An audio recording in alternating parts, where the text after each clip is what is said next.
ফিরে এলাম বিরতির পর। নিশ্চয়ই সবাই সাথেই ছিলেন দর্শক। গতকাল 130 মিলিমিটার বৃষ্টি হয়েছে 6 ঘন্টায় ঢাকাতে, এবং এই খবরটি কিন্তু আজকে সকালের সবগুলো সংবাদপত্রে ফলাও করে বেশিরভাগ সংবাদপত্রে এটাই লিড নিউজটা ছিল। এবং যেটি সমস্যা হয়েছে যে এই 6 ঘন্টার বৃষ্টিতে পুরো ঢাকা পানির নিচে তলিয়ে গেছে। কোথাও কোথাও একেবারেই মূল সড়ক যেগুলো, সেখানেও কোথাও কোথাও কোমর পানি পর্যন্ত উঠেছে। নটরডেম কলেজের সামনে একটা গাড়ি প্রায় পুরোটা ডুবে যাওয়ার ছবি সামাজিক যোগাযোগ মাধ্যমে গতকাল থেকে ঘুরে ফিরছে। এবং সাধারণ যারা পথচারী, সাধারণ মানুষ, তাদের প্রত্যেকেরই অভিযোগ হচ্ছে, বেশিরভাগ মানুষেরই অভিযোগ হচ্ছে যে একেবারেই অপরিকল্পিতভাবে নগরায়ন হয়েছে ঢাকায়, এবং সবচেয়ে বড় যে সমস্যাটি সেটি হচ্ছে পানি নিষ্কাশনের পর্যাপ্ত ব্যবস্থা নেই, যে কারণে জলজট তৈরি হচ্ছে বৃষ্টি হলেই।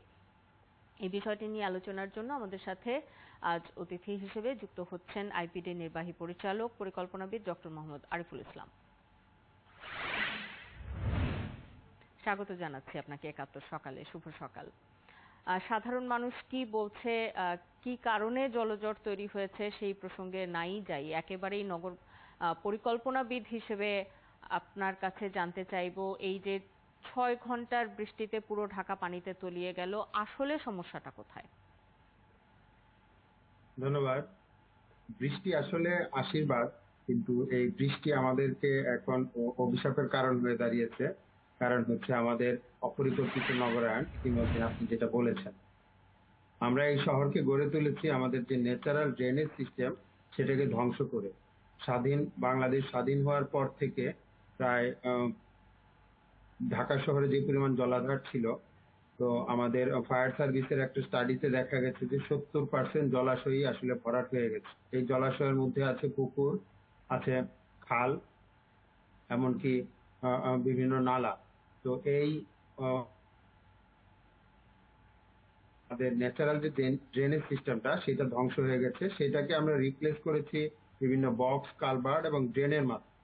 তো এই যে আমাদের সিস্টেমটা ডেভেলপ করেছি, মানে ম্যানমেড যে সিস্টেমটা ডেভেলপ করেছি, এইটা ইন্টিগ্রেটেড হয়নি। এটা আমাদের ঢাকার আশপাশে যে 4টি নদী আছে, বালু নদী, শীতলক্ষ্যা, তুরাগ, ধলেশ্বরী, তো এই নদীগুলোতে আমাদের পানিগুলো প্রবাহিত হওয়ার কথা, শহরের পানিগুলো নদীতে চলে যাওয়ার কথা, কিন্তু সেই পর্যন্ত পানি যাচ্ছে না। কারণ হচ্ছে আমাদের বিভিন্ন জায়গায় ব্লকেজ হয়ে আছে।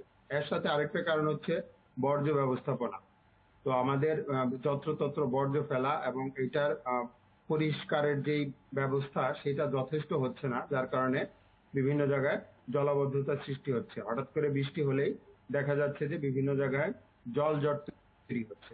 আর আমাদের দিন দিন শহরের জনসংখ্যা বৃদ্ধির কারণে এবং বিভিন্ন ধরনের উন্নয়নমূলক কর্মকাণ্ডের কারণে আমাদের হার্ড সারফেস বেড়ে যাচ্ছে, যেখান দিয়ে পানি মাটির নিচে যেতে পারে।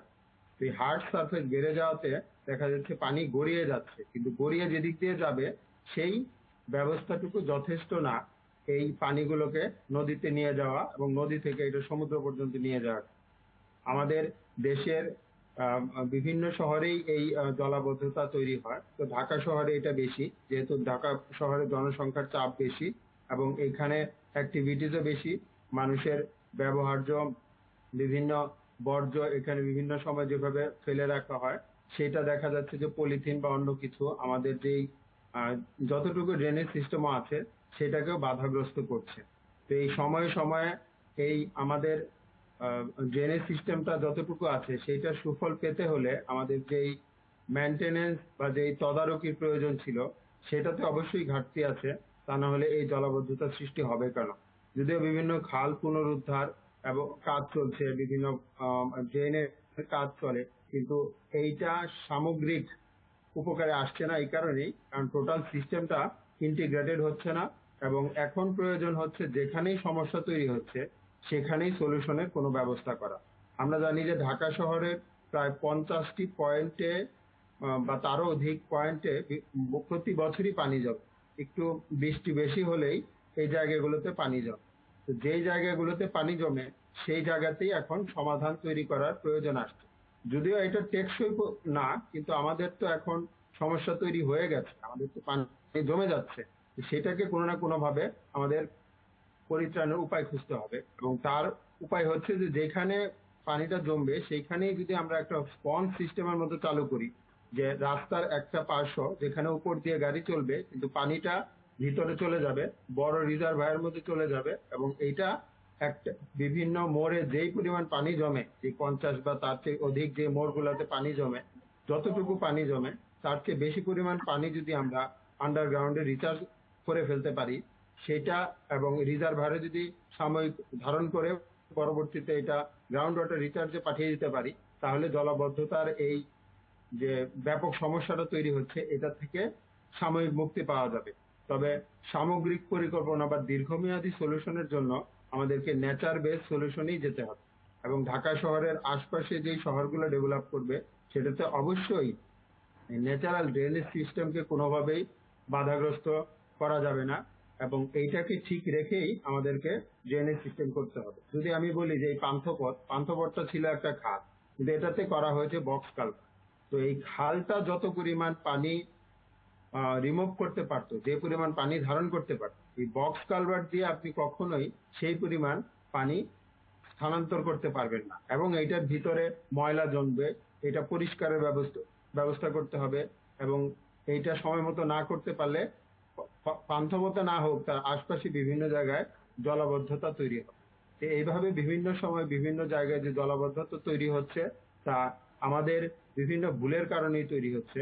এবং এই ভুলগুলোর পরিমাণ এতই হয়েছে যে আমরা এখন প্রতি বছর বিভিন্ন উদ্যোগ গ্রহণ করেও আমরা এই জলাবদ্ধতা থেকে মুক্তি পাচ্ছি। আপনাকে অসংখ্য ধন্যবাদ আমাদের সাথে যুক্ত হবার জন্য। আমাদের সাথে আইপিডির নির্বাহী পরিচালক পরিকল্পনাবিদ ডক্টর মোহাম্মদ আরিফুল ইসলাম যুক্ত হয়েছিলেন। যখন বৃষ্টি নিয়ে কথা হচ্ছে, যেই জলাবদ্ধতার সমস্যা তৈরি হচ্ছে, রাস্তার পানিটা হয়তো একসময় নেমে যাচ্ছে, কিন্তু বাড়ির আশপাশে একটু খোলা জায়গায় ফুলের টবে যেই পানিটা জমে থাকছে সেখানে কিন্তু এই সময়টাতে